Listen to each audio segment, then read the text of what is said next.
모든 게 한국보다 한 단계 하위 호환이라고 보시면 됩니다.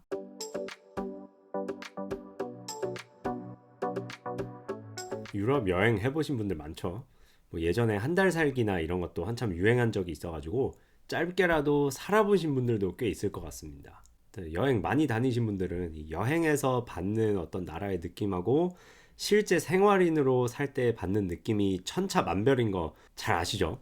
어디나 그렇지만 유럽은 특히나 그 괴리감이 심한 것 같습니다. 유럽에서 생활할 때는 전반적으로 모든 게 한국에 비해서 뭐 느리다, 늦다, 올드하다, 낡았다 뭐 이런 거를 기본으로 좀 마인드셋을 깔고 가셔야 됩니다.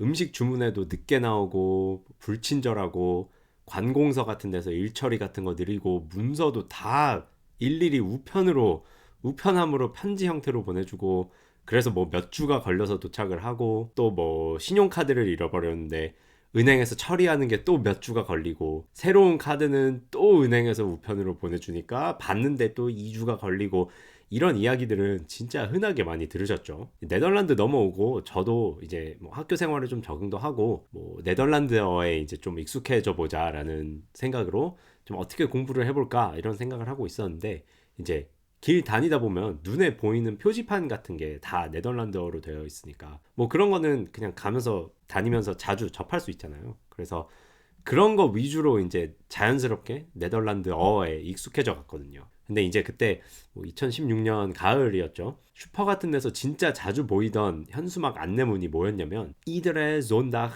geopend. 그러니까 이게 open every Sunday.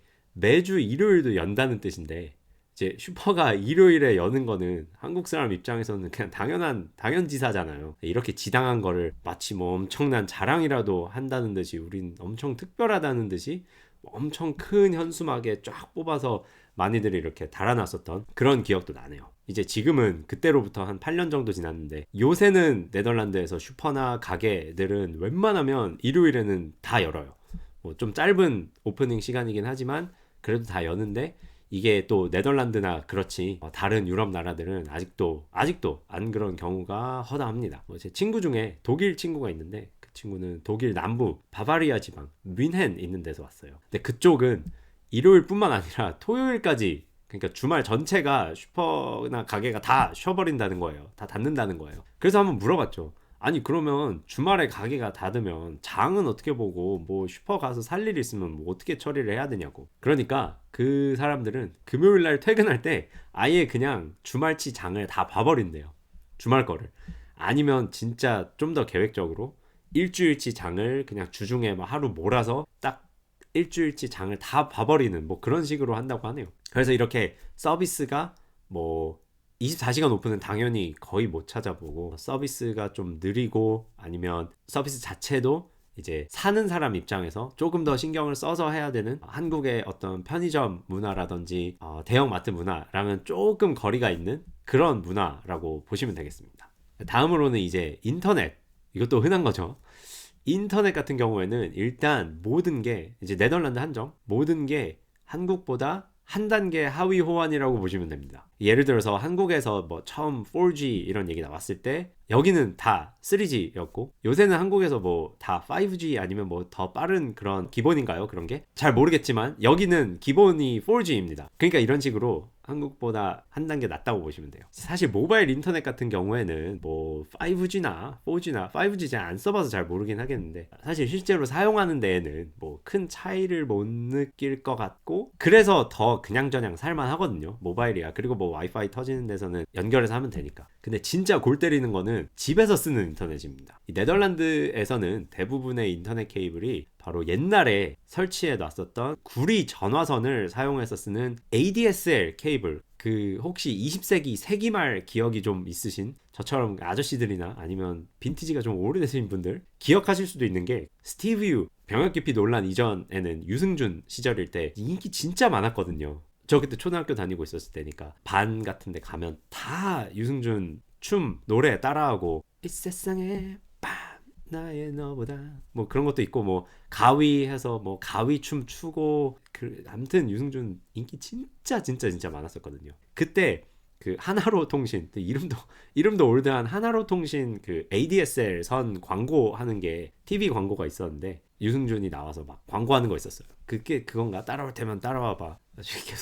계속 올드한 레퍼런스를 계속 들고 오는데 뭐 아무튼 그 이제 세기말 한국에서 있었던 ADSL 케이블, 이게 이제 기존에 존재하던 그 전화 모뎀과 전화선을 활용한 인터넷인 건데, 이제 이거를 말로만 들으면 무슨 고대 유물 같이 좀 느껴지시죠? 맞습니다. 사실 고대 유물 맞죠. 이 요새는 이제 건물에 광 케이블, 그 광섬유 케이블, 파이버 옵틱 케이블이라고 해서 이런 식으로 막 건물 안으로 이제 랜선이 고도화된 테크놀로지로 들어오니까, 아무튼 그 인터넷 구리 전화선 연결된 게 이제 대부분의 네덜란드 집에서 쓰는 인터넷선은 그 구리선 DSL, ADSL 그 선이에요. 근데 그래서 이제 아무튼 인터넷 그 구리 전화선 연결된 게 저희 집에도 이렇게 들어오고 있었는데, 그냥 평범하게 집에서 뭐 인터넷 뭐 유튜브 보고 넷플릭스 보고 이런 정도는 사실 무난하게 잘 쓸 수 있거든요. 그 정도 스피드라고 해도. 근데 이제 코로나 때 유럽은 락다운이 진짜 빡세게 들어갔고, 재택근무 같은 경우도 바로 전면 재택근무로 다 돌입을 했었어요. 이제 그러면 하루 종일 이제 집에서 인터넷을 쓰면서 일을 해야 되는 상황이 된 거잖아요. 하루 종일 일을 하려고 하니까 과부하가 바로 걸리더라고요. 일단은 이 우리 스트릿에 사는 모든 사람들이 다 집에서 이제 인터넷을 연결해서 쓰기 시작했으니까 그것 때문에 더 느려지는 것도 있었고, 뭐 또 하나는 와이파이 라우터는 이 거실에 있고, 제가 일하는 방은 이렇게 거실이 있으면 이렇게 벽으로 꺾여서 이제 있는 요쪽에 있는 이 방인데, 거실이 여기 있고 라우터가 여기 있으면 이렇게 해서 꺾여져서 들어오는 뭐 그런 방인데, 이제 거실에 앉아 있으면 와이파이 막대기 이제 다 풀로 차고 하는데, 방에만 있으면 일단 한 개는 무조건 까이고 들어가고, 가끔은 막대기 뭐 진짜 2개 아니면 그냥 이제 옛날에 지은 집들이, 특히 유럽에 있는 다 옛날에 지어졌던 집이었으니까 옛날에 지은 벽돌집, 이 벽돌 벽이 가로막으면 와이파이 신호가 상당히 방해를 받는다고 하더라고요.